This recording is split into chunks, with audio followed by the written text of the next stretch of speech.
Assalamualaikum warahmatullahi wabarakatuh. Salam sejahtera bagi kita semuanya. Om Swastiastu, Namo Buddhaya, dan salam kebajikan. Nama saya Sherin Jasmintan, biasa dipanggil Sherin ataupun Rin. Saya merupakan salah satu mahasiswa dari Fakultas Ilmu Sosial dan Ilmu Politik Prodi Hubungan Internasional Universitas Padjadjaran. Pada video kali ini, saya diberi kesempatan untuk bercerita sedikit mengenai pengalaman saya setelah mengikuti Pekan Penghayatan Dhamma atau biasa disingkat sebagai PDD 2021. Saya akan bercerita mengenai apa saja yang telah saya dapati, karena personally menurut saya ini merupakan pengalaman yang cukup berkesan bagi saya ya.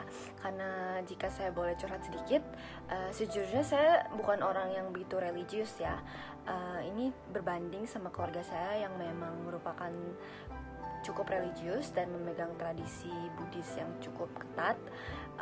Namun saya sendiri tidak religius karena saya jarang ke wihara, ataupun saya juga jarang melakukan kegiatan ibadah lainnya seperti bermeditasi. Tetapi dalam hari-hari besar agama Buddha seperti Waisak dan Kaitna, saya tetap ke wihara bersama dengan keluarga saya untuk berdoa dan beribadah. Sebelum saya langsung menceritakan pengalaman saya selama mengikuti kegiatan kali ini, mungkin saya akan menjelaskan sekilas bagaimana PDD pada tahun ini diselenggarakan. Jadi PDD 2021 dilaksanakan selama 3 hari, yaitu pada tanggal 13, 14, dan 21 November 2021. Nah, pada hari pertama dan kedua PDD, acara diselenggarakan selama 3 sesi, yaitu pada pagi, siang, dan malam. Bukan malam, sore ke malam. Dan tentu saja di setiap jangka waktu sesi tersebut juga diselingi waktu istirahat. Jadi ya mungkin singkat cerita begitu jalannya PDD 2021, dan langsung aja kita mulai. Jadi satu hal pertama yang saya dapatkan selama saya menjalani PDD ini yaitu drum roll, ceritanya drum roll. Meditasi itu susah. Ini saya seriusan karena meditasi itu ternyata susah banget. Saya hampir gak pernah meditasi. Kayaknya terakhir kali saya meditasi, jika gak terhitung selama saya PDD ini, itu pas saya masih kecil, pas saya masih mengikuti sekolah minggu. Jadi itu mungkin pas saya masih SD ya.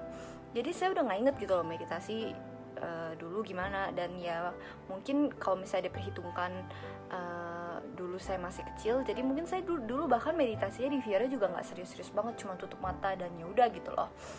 Terus selama PDD ini berjalan kan kita kan diajari dan juga mengikuti meditasi setiap waktunya. Maksudnya setiap acaranya kan juga ada waktu meditasi, seperti meditasi duduk dan lain-lainnya. Dan juga kita diajarkan ada satu website ini ya yang mengajarkan kita meditasi dipandu dan relaksasi total, dan ada juga audio khusus dari Bante atau pengajarnya yang akan memandu kita untuk bermeditasi. Dan saya mencoba gitu loh untuk meditasi, dan it's not an easy thing karena itu susah gitu loh. Meditasi bukan cuma kayak tutup mata terus bernafas gitu, karena gimana you actually have to like atur nafas, dan juga at the same time harus benar-benar clear out your mind, harus benar-benar membersihkan pikiran dari hal-hal yang nggak penting gitu loh. Jadi harus benar-benar gimana ya, meditasi yang proper gitu.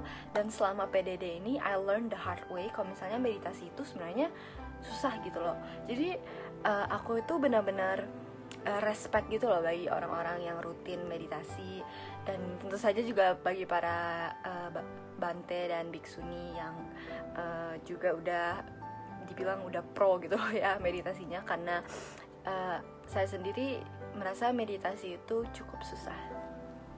Hal kedua yang saya pelajari selama mengikuti PDD 2021 kali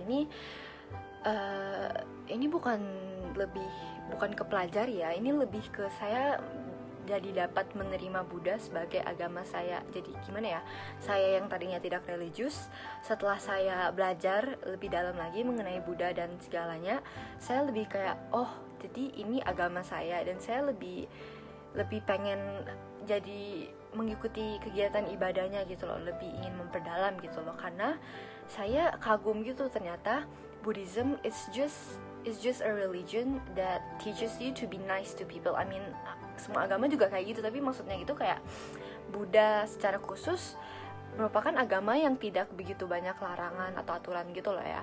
Seperti salah satunya adalah vegetarian. Mungkin orang mikirnya kalau misalnya Anda Buddhis harus menjadi vegetarian, padahal enggak gitu loh. Bahkan Buddha sendiri bukan seorang vegetarian.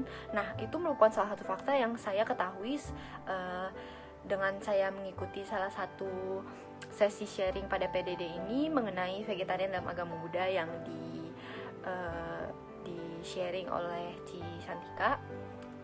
Dan juga saya juga tahu kok ternyata Buddha juga, di agama Buddha kita ini benar-benar accepting gitu loh, accepting dan lebih menerima dan juga open gitu terhadap pandangan-pandangan yang mungkin orang-orang yang dianggap tidak sesuai dan menyimpang dari norma-norma sosial. Kita sebagai seorang Buddhis mungkin lebih open gitu, lebih menerima, seperti yang Kak Korahka bilang di salah satu sesi sharing dia mengenai gender dan LGBTQ+.